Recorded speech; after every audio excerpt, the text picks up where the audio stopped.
Magaling din pala maglaro ng basketball si Big Mac, mga idol. Yung nasa Batang Quiapo. Parang higante. Ayan o. Binansagan siyang Big Mac. Mark the Spark Andaya. Mark Andaya ang pangalan pala niya talaga. The Spark. Ibig sabihin mabilis. Napakabilis din pala maglaro nito.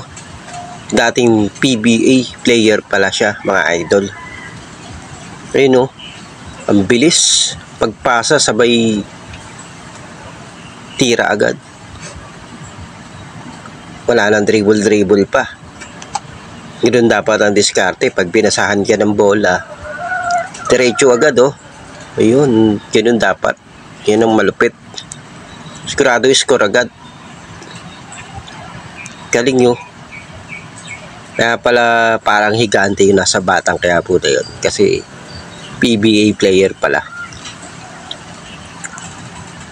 Pero ngayon wala na yata bumalik sa ano yun, no? PBA. Kasi mas malaki ang sahod ngayon pagiging artista.